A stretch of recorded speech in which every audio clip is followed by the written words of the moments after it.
bonsoir à toutes. Merci Vincent Houba d'être parmi nous, d'avoir bien voulu répondre présent à mon invitation, de nous Avec plaisir. expliquer voilà, plein de choses sur la communication non violente. Je vais vous laisser vous présenter, vous expliquer votre parcours D'accord. sur le fait de comment vous en êtes arrivé à parler de la communication non violente. Ah oui, voilà, il y a tout un parcours derrière. Bonjour à tout le monde déjà. Moi, j'ai un parcours un peu particulier parce que au départ, je suis ingénieur architecte et j'ai été architecte pendant 25 ans. J'ai pratiqué le métier d'architecte indépendant, mais je me suis toujours intéressé aux relations humaines et aussi au mystère de la vie, en fait. Depuis tout petit, j'ai grandi dans la nature et la nature m'a beaucoup inspiré. Et je suis venu à la communication non violente, en fait, à partir d'un moment où je me sentais pas très bien dans ma vie. Vous savez, dans la vie, on a ce qu'on Mm. appelle des petites crises, parfois des petits vagues à l'âme. Et c'est vraiment à l'âge de 30 ans que ça m'a repris. Je me suis dit, tiens, il faut que je fasse quelque chose avec ça. Et j'ai démarré ce qu'on appelle un travail sur soi, c'est-à-dire j'ai fait un premier séminaire, c'était en 91, en janvier 91, ça s'appelait Qui suis-je avec la fondation PRH, Personnalité Relations Humaines. Et là, en fait, j'ai découvert que j'ai fait une grande découverte à l'âge de 30 ans. J'ai fait la découverte qu'en fait, qu'à l'intérieur de ce corps physique, il y avait un être. Et jusque-là, j'étais même pas conscient qu'en fait, j'étais bien plus qu'un corps physique. Et ça a été une vraie révolution pour moi de découvrir ça. Et de ce moment-là, je n'ai pas arrêté de continuer à cheminer, à chercher. Et j'ai démarré un travail en individuel que j'ai poursuivi pendant 21 années, où j'ai rencontré quelqu'un 2 fois semaine, à la rencontre vraiment de cette exploration de ce qu'il y a à l'intérieur.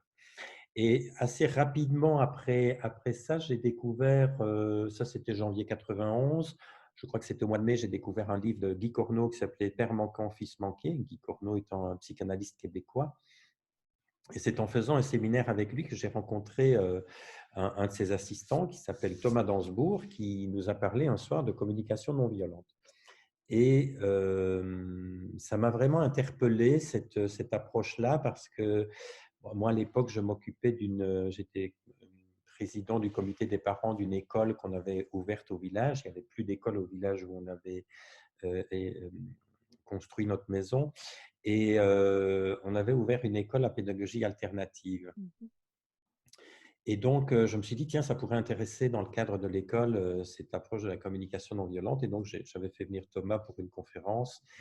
Et les parents ont voulu aller un petit peu plus loin. Et du coup, on a organisé un séminaire et un deuxième. Et puis, j'en ai organisé une vingtaine. Et de fil en aiguille, je me suis formé sur le tas à cette approche. Euh, en plein de choses, des bonheurs divers, hein, il y a des choses qui n'étaient pas si intéressantes que ça. Et après, je me suis intéressé, après le développement personnel, je me suis dit, tiens, je vais m'occuper un petit peu du collectif aussi. Et donc, j'ai fait des formations en intelligence collective, en gouvernance participative. Mais là, je me suis vite rendu compte que les outils pouvaient être puissants à condition que le matériau soit préparé, donc que l'humain soit préparé, parce que voilà, faire de l'intelligence collective avec des égos sur pattes, ça ne fonctionne pas trop. Et donc, je me suis dit, tiens, je devrais plutôt accompagner la transformation de l'individu au sein du collectif. Et voilà. Et puis, j'ai eu d'autres crises dans ma vie, dont une qui m'a vraiment poussé à faire un choix de vie, à me dire, mais qu'est-ce que je veux vraiment maintenant? Et c'est là, en 2012, où j'ai quitté mon métier, j'ai arrêté mon métier d'architecte et je suis allé vivre 7 ans à Paris pour ouvrir un cabinet qui s'appelle les Architectures Invisibles. Mhm. Parce que donc, entre-temps, j'étais devenu aussi psychoanalyste et formateur en communication non violente. Et donc, j'ai ouvert ce cabinet, les Architectures Invisibles, où je reste architecte, mais architecte de l'humain. C'est-à-dire que j'aide les entreprises, les organisations à construire des organisations humaines qui sont en santé et j'aide à aller voir ce que l'inconscient nous fait faire souvent à notre insu. Euh, et l'inconscient dans le collectif, il consomme beaucoup d'énergie. En fait, on est souvent beaucoup occupé à résoudre nos blessures d'enfance dont on n'a même plus souvenir, ou bien à régler des, des mal-être intérieurs au sein du travail, et ça fait perdre beaucoup d'énergie. Donc voilà, aujourd'hui j'ai un métier qui est un peu compliqué à expliquer puisque en même temps j'accompagne en individuel, en même temps je fais des formations, en même temps je fais des conférences et en même temps je suis là à vous parler. Voilà un petit peu mon parcours qui est un petit peu atypique, mais qui est de plus en plus le parcours de beaucoup de personnes aujourd'hui. On n'est plus du tout à l'époque où on était sur une voie bien tracée du début à la fin. Aujourd'hui, on apprend vraiment à s'adapter et aussi à s'écouter mieux, je crois aussi, et à être plus respectueux de ce qu'on est venu vraiment faire sur Terre plutôt que d'obéir à des dictats extérieurs qui nous font perdre beaucoup d'énergie et qui ne nous rendent pas nécessairement très heureux. Mmh. C'est clair. Du coup, Voilà. la communication non violente, le concept, est apparu où et à peu près enfin, à À quel quelle moment? période? Ouais, à peu près? Alors, la communication non violente, c'est un processus qui a été mis au point par un psychologue américain qui s'appelle Marshall Rosenberg. Marshall est décédé il y a 5 ans maintenant. Il était né aux États-Unis, donc il est américain. Il était juif, blanc de peau, né aux États-Unis dans une ville à majorité noire. Et donc, très vite à l'école, il était pas mal sujet à beaucoup de critiques. Il se faisait traiter de sale youpin, etc. Et lui, il a réagi à ça en se bagarrant beaucoup. Il s'est défendu, en fait. Et il est même devenu champion de boxe à un moment donné dans sa vie. D'accord. Mais il avait aussi dans sa famille une personne, une dame qui, ayant eu beaucoup d'adversité, de difficultés, avait une façon de réagir toujours très paisible. Et il était déjà intrigué enfant de voir que il y avait des personnes qui réagissaient par la bagarre et d'autres qui réagissaient par la paix. Et il s'est dit qu'un jour, il inventerait quelque chose pour aider les humains à vivre en paix. Et donc, il a fait des études de psychologie en se disant qu'en étant psychologue, il allait bien comprendre les gens, qu'il allait pouvoir les aider. Donc, il est devenu même professeur d'université. Il a été assistant de Carl Rogers, qui était un précurseur de la psychologie positive dans les années 60. Tout ça, c'était dans les années 60. Hein. Et, et tout se passait bien jusqu'au jour où il s'est rendu compte qu'en fait, son métier consistait à avoir un beau bureau avec des étagères bien rangées, avec des bocaux, avec des humains à l'intérieur et des étiquettes sur les bocaux, psychopathes, névrosés, schizophrènes, mythomanes.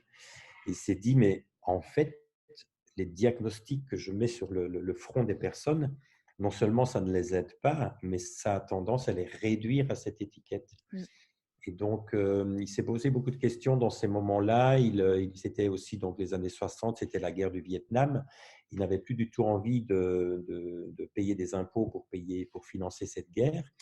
Il était en difficulté avec le recteur de l'université parce qu'il avait une façon d'enseigner qui était décalée, à savoir qu'il ne donnait pas de points, qu'il ne faisait pas passer d'examen. Et du coup, il a décidé d'arrêter son boulot pendant 2 ans et il a été chauffeur de taxi, ce qui lui a permis de rencontrer beaucoup de personnes de milieux très différents, des personnes souvent en dehors de leurs habitudes, en déplacement, en voyage. Et il s'est rendu compte que ce dont l'être humain avait le plus besoin, c'était pas tellement d'être pris en charge, d'être consolé, d'être plein, c'était simplement d'être entendu, mais entendu d'une certaine manière. Donc, il est parti de 2 postulats de base. Le premier postulat, c'est de se dire que tout être humain est fondamentalement bon. Là, on parle de l'être humain, on ne parle pas de la personnalité, de la personne humaine, mais l'être humain qui vient au monde, il est fondamentalement bon. Hein, ce n'est que par la suite que l'être doit prendre des attitudes ou des postures pour se défendre avec l'environnement et acquiert des comportements qui peuvent être dits violents. Mais l'être, il est fondamentalement bon. Donc ça, c'est déjà un postulat. Et deuxièmement, deuxième postulat, c'est que tout être humain a une sagesse intérieure. Je suis le seul à savoir ce qui est bon pour moi, Mmh. qui est vraiment,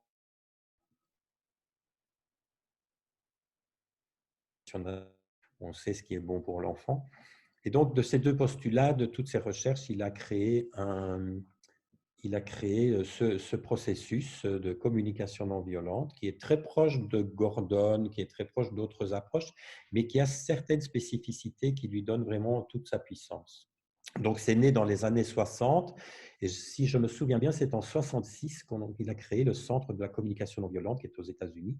Et de là, ça s'est peu à peu répandu et maintenant, il y a des formateurs partout dans le monde entier. On a des formateurs, il y a tout un réseau qui existe. C'est une formation qui est longue? Alors, la formation est un peu particulière en fait, parce que ce n'est pas comme dans d'autres approches où on peut suivre un cursus bien déterminé. Ici, dans l'approche de la communication non violente, on part sur un module de base. En tout cas, en France, c'est comme ça que ça fonctionne. C'est 3 fois 2 jours pour avoir vraiment le minimum, la base. Ensuite, de là, les personnes qui veulent continuer soit à approfondir ou soit à se former pour devenir formateur vont rentrer dans un parcours où elles vont faire leur parcours un peu à la carte. Il va y avoir des formations qui vont être imposées pour les gens qui veulent vraiment devenir formateurs certifiés. Il y a quelques formations qui sont imposées avec des spécificités. Et pour le reste, les personnes vont faire leur parcours en fonction de leur intégration, de leur rythme, de leurs moyens. Et quand on se sent prêt, eh bien, on demande pour passer l'évaluation de certification. Et en fonction de ce que les certificateurs, certificatrices évaluent dans notre maturité d'avoir intégré l'outil, aussi de notre posture, parce que ça demande aussi de faire un travail sur soi qui n'était D'accord. pas demandé au début. Aujourd'hui, on demande qu'il y ait quand même un travail sur soi qui soit fait pour accompagner les personnes. Donc, je ne peux pas vous dire si la formation est longue. En général, il est excessivement rare d'être certifié en moins de 2 ans. D'accord. Voilà. Mais ça Mmh. peut prendre beaucoup plus d'années. Mmh. Et du coup, la communication non violente, ça consiste en quoi exactement pour la personne?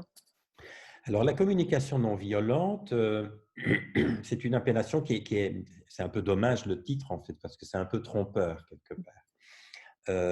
Déjà de dire non violent, quand on dit communication non violente, les gens ils retiennent violent. Mmh. C'est ce que le cerveau retient. Le cerveau, il fait pas la transformation du négatif. Quand il entend non violent, il retient violent. Euh, donc, c'est déjà un peu dommage on assimile la communication non violente à la violence. Pour moi, la violence, ça n'existe pas. La violence dans les lois du vivant, ce qui existe dans les lois du vivant, c'est une puissance de vie. On est tous habités d'un élan vital qui est énorme. Hein. On a une centrale nucléaire à l'intérieur. L'être, il est puissant. Et la vie, quand on l'empêche, quand on l'entrave, il faut qu'elle trouve son chemin. Vous faites un barrage sur une rivière, ça va arracher les murs, les arbres, démolir les maisons. C'est pas violent, c'est juste de la puissance qui est empêchée. Et donc l'être humain, c'est la même chose. Quand sa puissance, quand son être est empêché, quand sa vie est empêchée par une éducation, par un système, etc., la vie, il faut qu'elle passe. Et on le voit aujourd'hui, elle passe en rue, on va casser des choses en rue, on dit que c'est violent. Mais si on pouvait reconnecter avec la puissance de vie vraiment comme remettre l'eau Donc, déjà, quand on parle de communication non violente, si on voit la violence, on va la faire exister. Mmh. Donc, ce qu'on va chercher à faire en communication non violente, on va essayer de se reconnecter au vivant, donc à l'élan vital, justement. Alors, quand on dit communication non violente, on pourrait croire que c'est un outil de communication. Et malheureusement, il est encore beaucoup considéré comme un outil de communication. Ce n'est pas à l'origine un outil de communication, ce n'est pas pour apprendre à communiquer. C'est simplement pour se reconnecter à la vie, à ce qui est vivant, en soi, en l'autre, à travers et au travers de la communication. Et donc, on va se servir de ce qui se passe dans notre communication verbale pour mettre de la lumière et utiliser un petit processus pour pouvoir essayer de traduire les choses autrement. Et peu à peu, en fait, ça va rééduquer une posture à l'intérieur. Donc, D'accord. l'idée, c'est de pratiquer cette langue, qui est un peu une nouvelle langue qu'on va apprendre, mais ce n'est pas pour la parler comme ça au quotidien. C'est vraiment pour rééduquer une posture intérieure. Et quand je suis reconnecté à ce qui est vivant à l'intérieur, je n'ai plus besoin de communiquer nécessairement comme ça. Donc, l'idée, ce n'est pas que je vais apprendre à communiquer, je vais apprendre par la communication à me reconnecter à ce qui est vivant en moi. Et quand je suis reconnecté à ce qui est vivant, automatiquement, ma communication est différente, je communique plus de la même façon. Donc, c'est ça vraiment le processus de communication non violente. Alors, c'est un processus qui se passe en 4 étapes. Donc, c'est un processus que je vais utiliser soit quand j'ai perdu la connexion avec moi, ou je suis un peu perdu, je ne sais pas très bien ce qui se passe, ou bien, vous savez, quand on est en colère, on dit on est hors de soi. Ça dit bien ce Mmh. que ça veut dire, je ne suis plus à la maison. Donc, quand je sens que j'ai un agacement qui commence à venir, je vais pouvoir utiliser ce processus pour aller voir ce qui se passe à l'intérieur. Et je vais pouvoir aussi l'utiliser après pour voir ce qui se passe dans mes relations qui sont un peu compliquées, où on a des conflits, par exemple. Mais déjà, soi avec soi, on peut déjà l'utiliser pour clarifier ce qui se passe. Par exemple, si quelqu'un me dit: «Ah là là, c'est toujours pareil avec les Belges, ils ne comprennent jamais rien». OK, j'entends cette phrase-là. Je pourrais très bien, par exemple, aller dire à mon voisin: «Ah là là, il y a ton voisin, là, l'autre jour, qui m'a insulté». Si je raconte ça comme ça, eh bien ça, c'est pas ce qu'on appelle une observation. La première phase, la première étape, je vais apprendre à faire des observations. Et des observations, c'est relater des faits de manière factuelle, neutre et sans jugement. Si je dis il m'a insulté, il m'a agressé, ce ne sont pas des observations. Par contre, si je dis lundi soir, Gérard m'a dit, c'est toujours pareil avec les Belges, ils comprennent jamais rien. Voilà, 2 points fermés les guillemets. Ça, c'est une observation. Oui. Alors, apprendre à faire une observation neutre et sans jugement, ça me permet 2 choses. Déjà, ça me permet de prendre un petit peu de la hauteur par rapport à ce qui s'est passé. Vous voyez, quand il se passe quelque chose comme ça qui vient un peu me chercher émotionnellement, quand je le raconte, même 2 minutes plus tard, je le raconte déjà les faits mélangés à mon Mmh. émotionnel, à mon interprétation. Et donc, ça, c'est la meilleure façon de faire courir des rumeurs. Ça ne sera pas la réalité, ça va être déjà mélangé avec ce que je vis. Donc, déjà de prendre un petit peu de hauteur, ça me permet déjà oui, de pacifier déjà un petit peu. Parfois, moi, j'utilise rien que cet outil dans certaines situations. Quand je sens que je commence à avoir un peu la moutarde qui me monte au nez, je me dis, oh, stop, c'est quoi les faits? Qu'est-ce qui vient de se passer? Mais il m'a dit, tu es un imbécile ou voilà, par exemple. C'est juste quelques mots dans le dictionnaire, c'est pas grave en soi, les C'est faits. clair. C'est juste la façon dont je le vis ou comment je l'interprète qui est terrible. Mais les faits, souvent, ils sont nettement moins graves que ce qu'on en fait. Et donc, ça permet déjà de prendre un petit peu de dégagement. Et ça va m'aider aussi dans une situation où voilà, une situation avec une relation soit professionnelle que je vois tous les jours, soit une relation affective ou amicale ou familiale, des personnes avec qui je vis. Donc, quand on a un conflit, souvent on se divise, on se prend le nez, voilà, on se déconnecte. C'est bien de retrouver de la connexion. Et donc, si je veux retrouver de la connexion avec l'autre, il va falloir que je lui parle de ce qui s'est mal passé pour moi. Mmh. Mais l'autre, bien souvent, il n'a même pas vu qu'il avait impacté quelque chose. Vous savez, il y a des gens, vous les croisez, ils vous disent quelque chose, vous, ça vous glace sur pied, et pendant des jours, vous êtes là avec votre hamster qui turbine dans la tête, mais l'autre, il n'a même pas vu. Si je lui reparle de ce qui s'est passé, il va peut-être être surpris parce que, voilà, donc il faut que je l'amène au rendez-vous de ce que j'aimerais lui partager, mais que je prenne le moins de risques possible, qu'au bout de ma phrase, il soit déjà reparti chez sa mère ou qu'il me soit sauté dessus. Ouais. Donc, si quand je relate les faits, je viens déjà avec un petit peu de critique, un petit peu d'interprétation, d'évaluation, d'interprétation, ben, l'autre, il va défendre Sa oui, position, ouais. il va rentrer en défensive, il va Tout à argumenter, fait. et ça ne va pas créer de la connexion. Donc, ce qu'on cherche en communication non violente, c'est d'abord de créer de la connexion et après, on va pouvoir parler des vrais sujets. Donc, une fois que j'ai fait l'observation, c'est la première étape observation, je vais pouvoir aller voir, deuxièmement, comment je me suis senti. C'est quoi les sentiments qui sont présents? Et là, je vais voir, à essayer de trouver les mots qui ne parlent que de moi.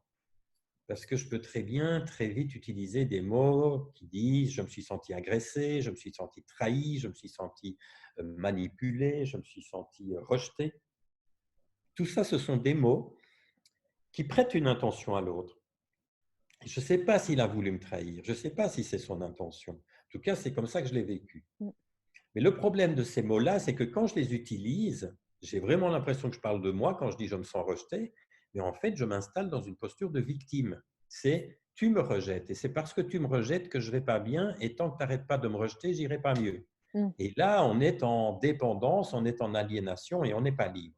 Et donc, si je veux retrouver du pouvoir un peu sur ma vie, c'est de voir qu'est-ce qui se passe vraiment chez moi et là où je peux vraiment agir. Donc, quand je me dis je me sens rejeté, quand j'ai cette impression de me sentir rejeté, je me sens comment? Ben, peut-être que je me sens seul ou que je me sens triste. Et ça, ce sont des mots qui ne parlent que de moi, Mmh. qui ne mélangent pas l'autre à mon ressenti. Donc ça, c'est la deuxième étape, les sentiments.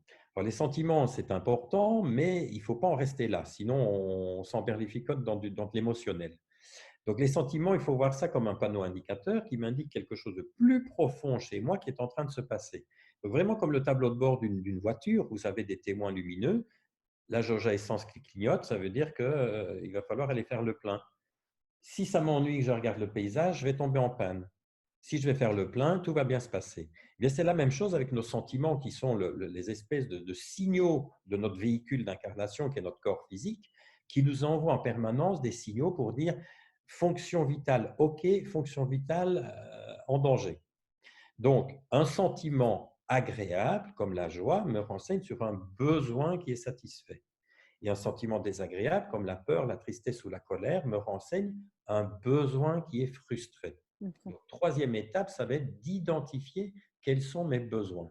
Et ça, c'est vraiment le cœur de la communication non violente, c'est d'arriver à nommer nos besoins. Parce qu'on n'a pas eu une éducation qui nous a permis d'être en contact avec nos besoins. On nous a tout de suite poussé à répondre aux besoins de tout le monde, sauf des nôtres, et à nous écouter. C'est vrai. Et donc, aujourd'hui, une majorité de personnes ne connaissent pas leurs besoins. Il y a même des gens qui ne savent même pas qu'ils ont des besoins. Alors qu'en permanence, à tout instant, tout ce qu'on fait, c'est pour nourrir des besoins.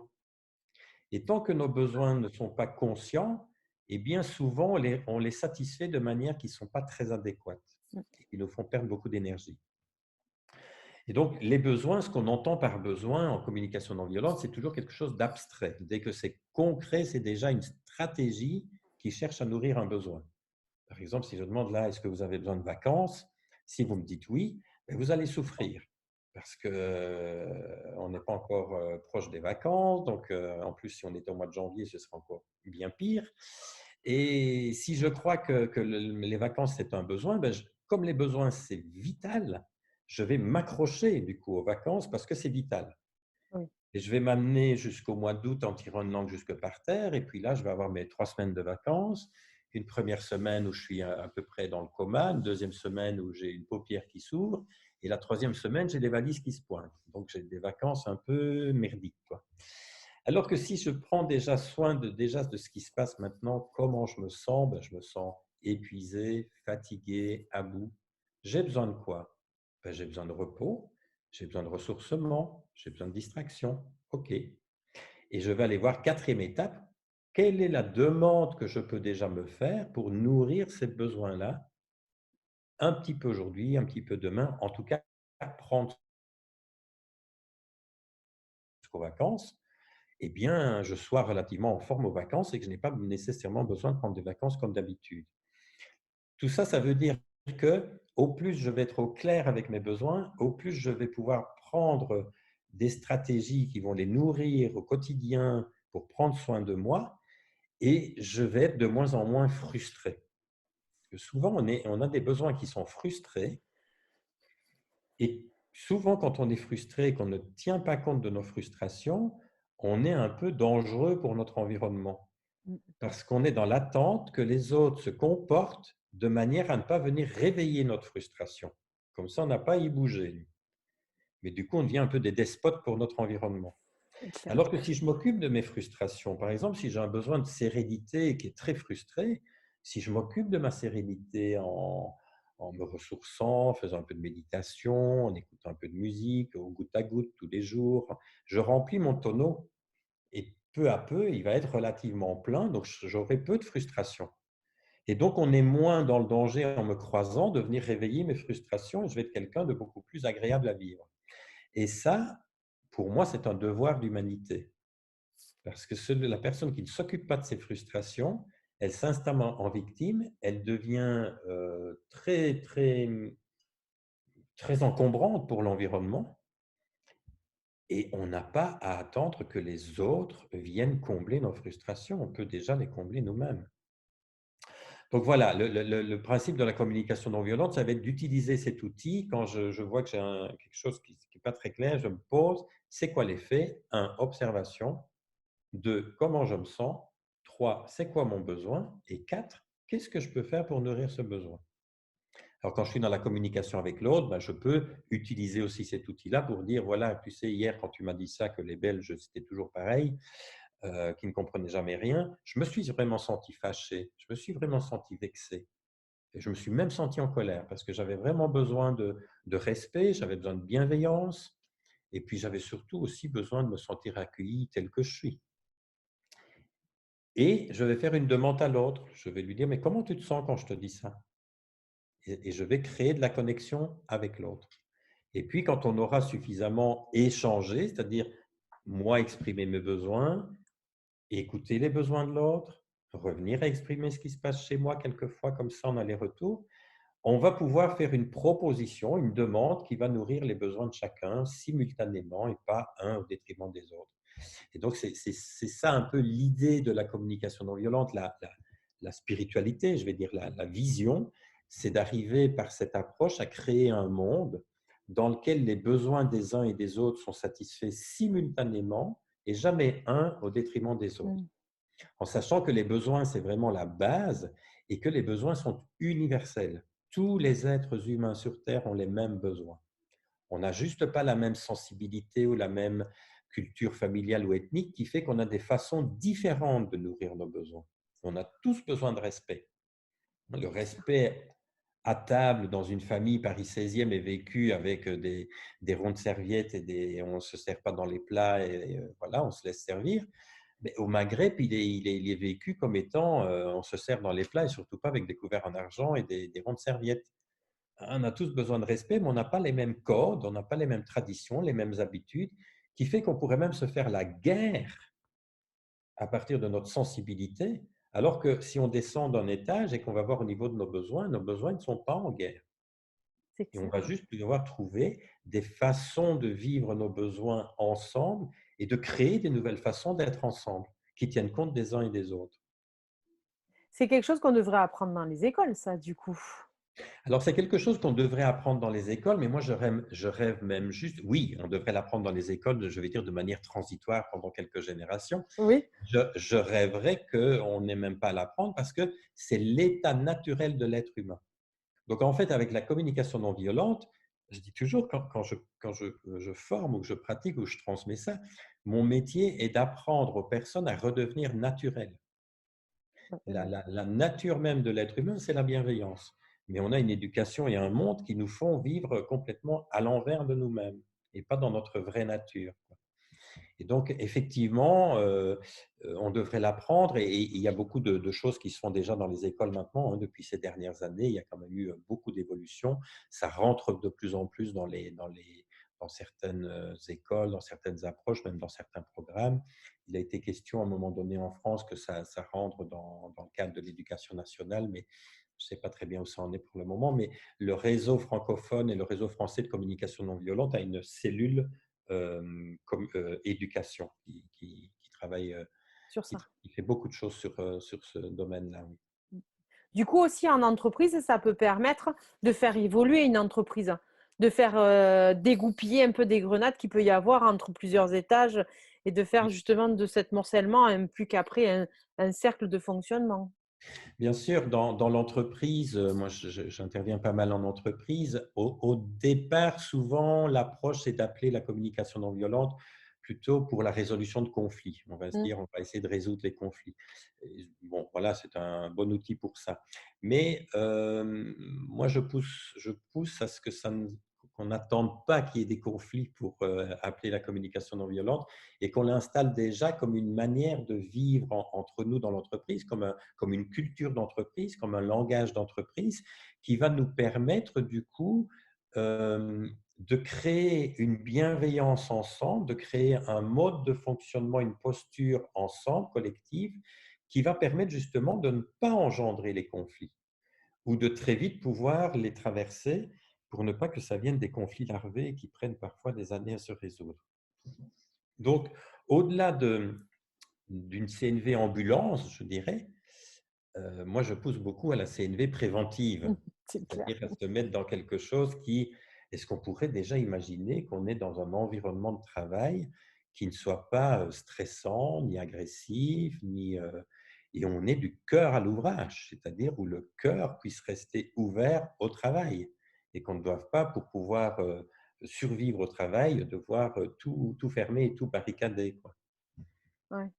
Ça y a eu une évolution quand même depuis les années 60. Il y a quand même eu beaucoup plus d'écoute par rapport, à cette CNV ou, il y a eu des étapes? Alors, je C'est crois je crois qu'il y a eu un peu des étapes, mais ces dernières années, c'est vrai qu'il y a eu vraiment un grand boom.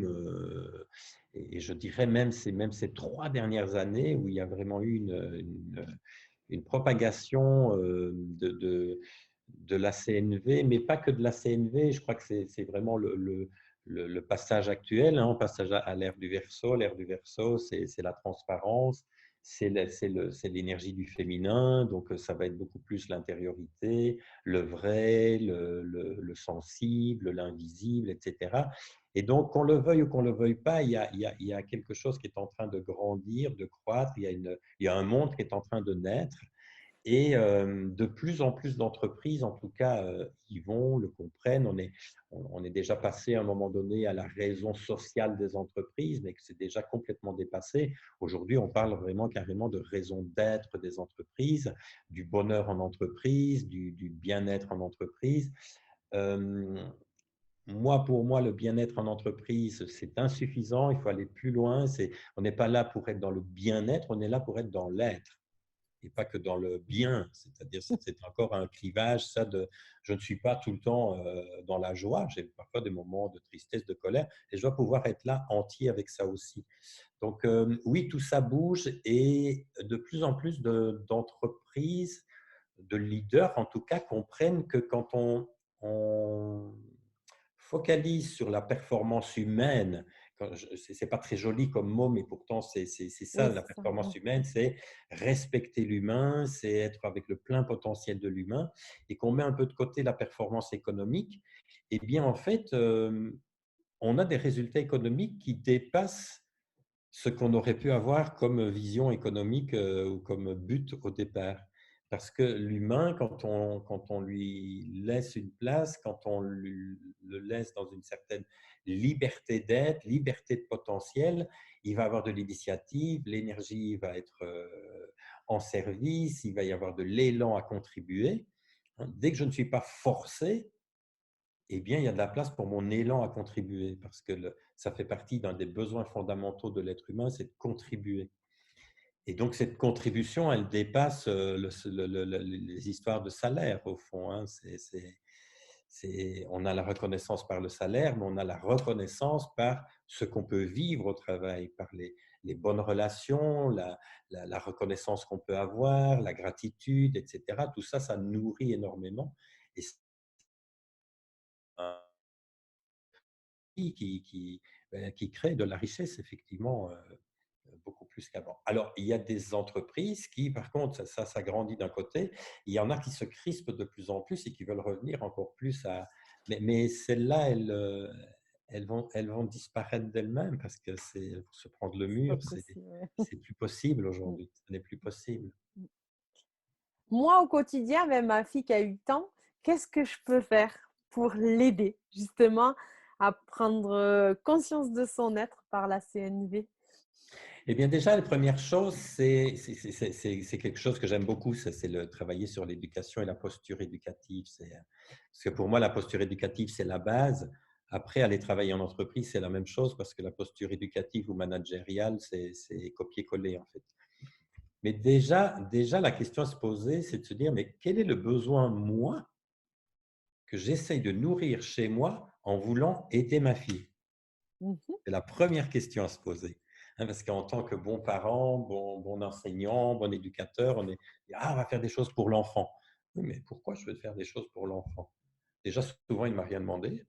Donc, je pourrais déjà me poser cette question, mais pourquoi je veux faire quelque chose qu'il ne m'a pas demandé, hein? C'est d'aller voir que c'est souvent notre besoin de il y a 2 choses. Il y a un besoin de contribuer au bien-être de notre enfant, bien sûr, c'est légitime, hein, mais il y a souvent aussi un besoin de sécurité. C'est-à-dire que si tout se passe bien pour mon enfant, ça me sécurise affectivement et donc ça veut dire que j'ai à construire ma sécurité intérieure. Ça veut dire que plus je vais construire cette sécurité intérieure, cette sécurité affective, plus je vais construire ma confiance en la vie, au plus je peux être présent à mon enfant, sans aller faire des choses qui vont devancer sa croissance peut-être. Donc, chaque fois qu'on se préoccupe de son enfant, on s'occupe de soi à travers lui. Et ça veut dire qu'on l'abuse. Parce que, appelons un chat, se servir de son enfant pour nourrir ses propres besoins, ben, c'est de l'abus. Parce que l'enfant, il n'est pas là pour servir les parents. Il n'est pas là pour combler les besoins des parents, hein. C'est le parent qui est là pour l'enfant et pas l'inverse. Donc, il y a déjà à voir ça, c'est déjà de clarifier ça avec soi-même, de se dire: «Mais pourquoi je veux tellement faire pour mon enfant? Pourquoi je veux lui construire un monde? Est-ce que je ne veux pas un peu le protéger là?» Mais le protéger de quoi?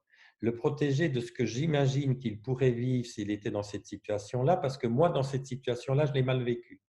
Mais mon enfant, il est autre. Il a peut-être pas le même vécu à vivre et donc j'ai juste à l'accompagner. Vraiment, en tant que parent, on a à être présent et accompagner et non pas devancer ni tirer en arrière. Et c'est très difficile, hein, c'est une posture très délicate, hein, parce que ça demande tellement d'être chez soi, d'être chez soi. Le parent, c'est celui qui reste, qui est fixe, et l'enfant, il gravite autour. Oui. Et le parent, il n'empêche pas l'enfant de partir, il ne part pas avec l'enfant. Il reste là, le point fixe. Ça veut dire que le gros du travail, il est à travailler sur son ancrage, sur sa sérénité intérieure, sur sa paix, déjà de pacifier son histoire pour ne pas projeter mon histoire sur mon enfant. Et ça, c'est ce qu'on peut faire de mieux. Moi, j'avais une psy qui me disait toujours, la meilleure chose que tu puisses faire pour tes enfants, c'est t'occuper de toi. Ça, c'est C'est ça qu'ils auront en moins à faire. Parce que si tu ne t'occupes pas de toi, ils vont devoir prendre ça en charge. Et ils ont autre chose à faire, ils ont une vie à vivre. Par contre, on peut se dire, ben oui, comment est-ce que je peux favoriser ça, un climat comme ça? Mais déjà, en le vivant moi. Moi, je n'ai pas appris la CNV à mes enfants. Ils l'ont appris, ils en ont retenu des choses par osmose, en fait, par modélisation, je me souviens que mon fils aîné était parti 1 an en Australie. Quand il est revenu, à l'époque, il n'y avait pas encore Skype, etc. Donc, c'était une vraie aventure. Et il nous avait raconté qu'au bout de 6 mois, ça avait été très dur dans la famille où il était. Il s'était dit, attends un peu, comment il faisait déjà papa avec les gens, avec sa CNV? Et il avait essayé de se souvenir.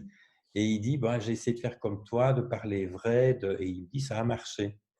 c'est génial. Il n'avait pas appris la méthode. Il faut toujours se méfier des méthodes. Je connais beaucoup de gens qui font de la CNV, qui sont brillants au niveau technique, mais où il n'y a pas de présence. Donc, c'est la CNV, ça demande beaucoup d'honnêteté. Oui, ça demande que j'ai vraiment l'élan de me connecter avec une personne pour pratiquer cette approche. Si je n'ai pas l'élan, ce n'est pas honnête. Et donc, c'est déjà de la manipulation. Donc, rester avec le principe de la CNV, c'est pas communiquer avec l'autre, c'est d'abord m'occuper de la partie de moi qui n'a pas l'élan de se connecter. Ça veut dire que cette partie-là, peut-être qu'elle est agacée, qu'elle est irritée ou qu'elle est blessée et qu'elle n'a pas reçu suffisamment d'écoute.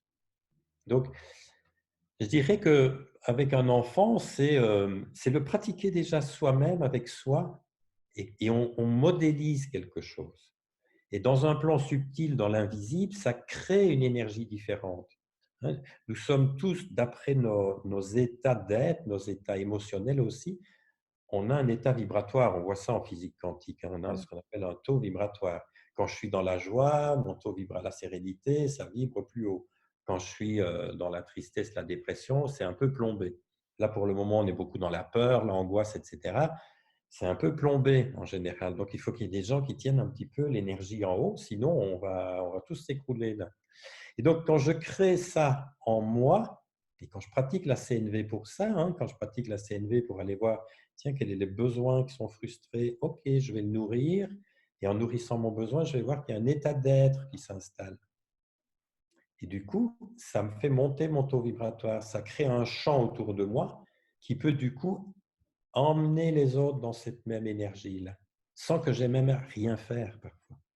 On est encore en train beaucoup de faire des choses.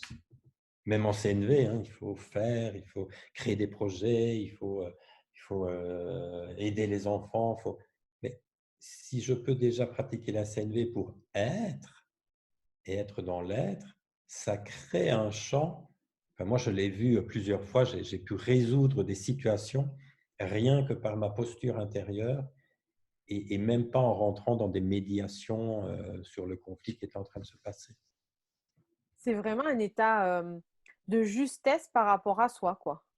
Oui, c'est un état de justesse, c'est un état de vérité absolue, d'authenticité, je dirais, d'authenticité. Ouais. Vraiment, je suis avec ma vérité, quoi, avec autant mes ombres que mes points forts. Hein. J'ai des incompétences et j'ai des compétences, mais j'ai les deux. Et je ne serai pas serein si j'accepte pas les deux. Mmh. Si je veux absolument n'avoir aucune incompétence, aucune ombre et tout le temps dans la lumière, comme on voit certaines approches aujourd'hui, il y a des personnes qui sont dans des parcours spirituels et qui veulent être. On n'est pas là pour être Bouddha, là. C'est pas l'heure. On est là pour l'incarnation. Dans l'incarnation, il y a de la matière, il y a des limites, il y a le corps qui est déjà une limite, il y a les autres, les relations, c'est des limites. C'est tout ça qu'on doit apprendre aux enfants. C'est à gérer les frustrations par rapport à un état d'être de pleine liberté. C'est de vivre ce passage.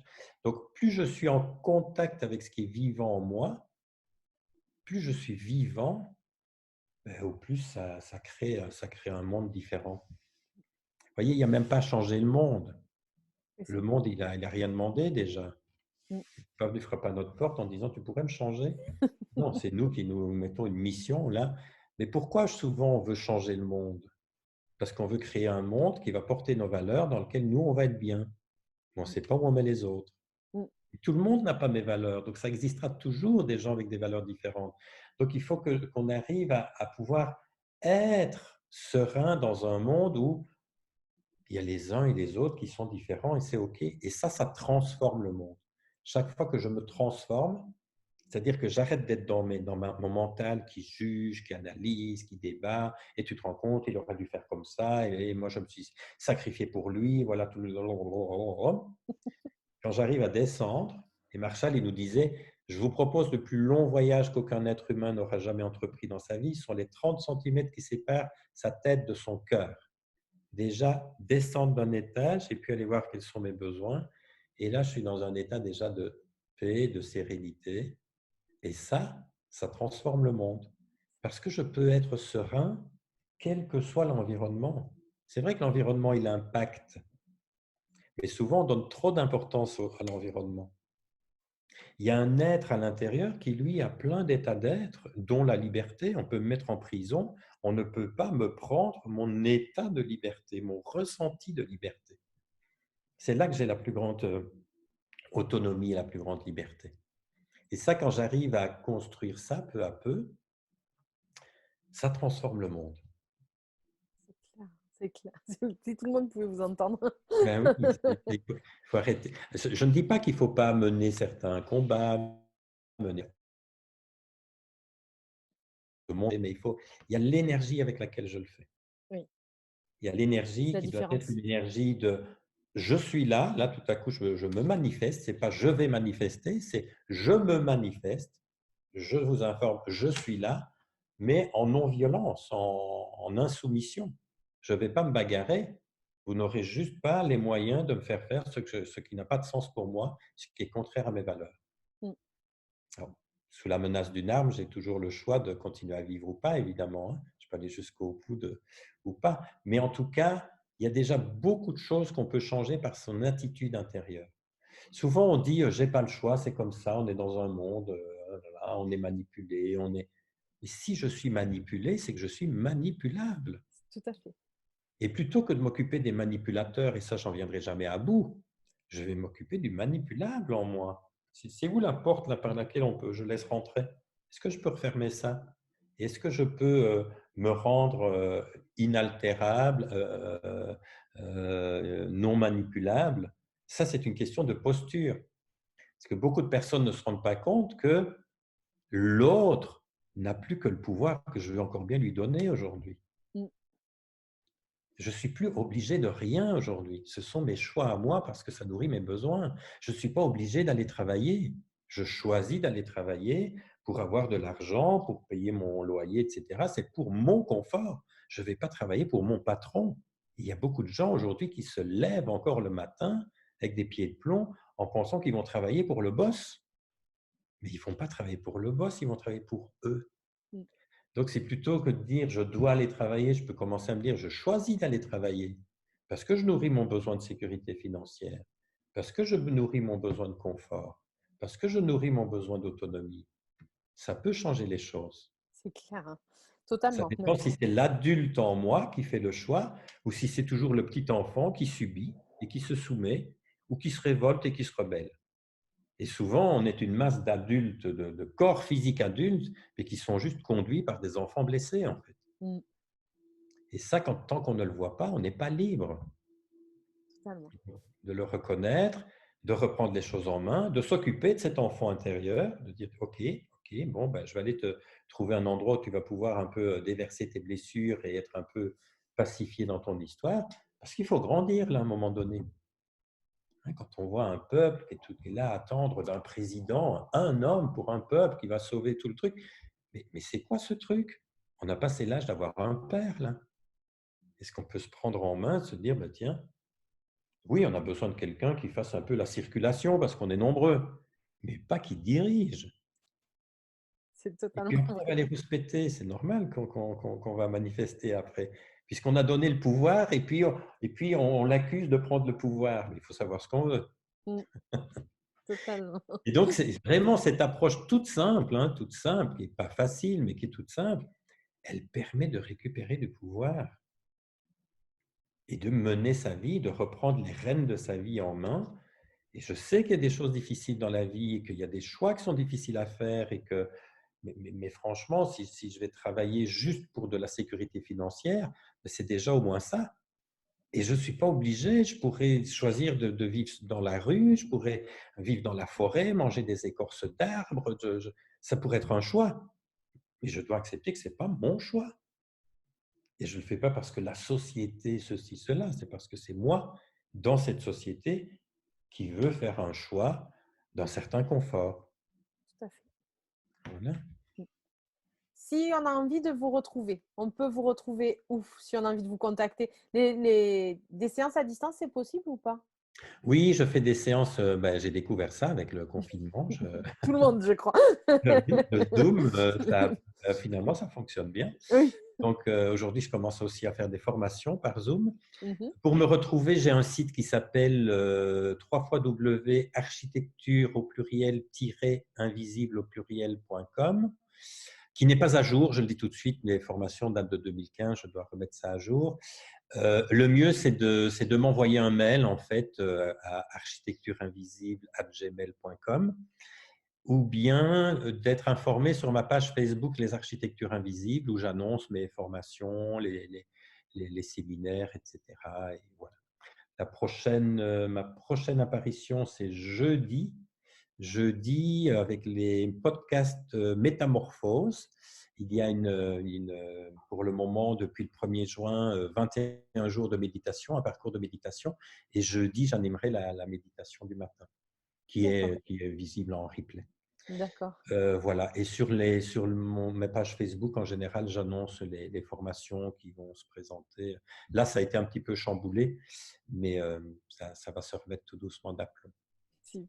Et pour toute question, le mieux, c'est le mail, parce que les autres boîtes, je n'y suis pas toujours. Je suis pas très geek, donc ça m'arrive d'oublier beaucoup de messages. Je vous laisserai conclure cette interview. Qu'est-ce que vous auriez envie de dire aux gens qui nous ont écoutés ce soir? J'aurais envie de dire, faites confiance à votre cœur. Parce que même si, il y a des méthodes, hein, comme la communication non violente, elles sont aidantes. Le plus important, c'est pas la méthode en soi, même si je me plante avec la méthode. Si je fais les choses avec cœur, c'est déjà gagné. Alors, Maintenant, il y a peut-être un peu de discernement à mettre dans c'est quoi faire les choses avec cœur. Parfois, on a l'impression qu'on les fait avec cœur et en fait, c'est juste avec de l'affect ou de la réparation d'histoire. Mais voilà, je dirais privilégier l'amour, c'est le plus important dans la vie. C'est l'essence même de la création, disait Christiane Singer, et je crois qu'elle avait vraiment bien raison. Eh ben, merci beaucoup pour ces belles paroles. Merci pour votre invitation. Ben, avec plaisir, vraiment, c'était très enrichissant, très intéressant. Voilà, il y a beaucoup de choses qui se reditent au fur et à mesure et c'est vraiment, voilà, je pense que tout le monde a le même message comme quoi ben, il faut être avant Oui, de vouloir être autre chose. Voilà. Ben, merci à tout le monde, merci Vincent, merci vraiment beaucoup. À très bientôt pour ceux qui sont derrière l'écran et à très bientôt, Vincent, j'espère. En tout cas, merci. merci, Merci. bonne soirée, au revoir.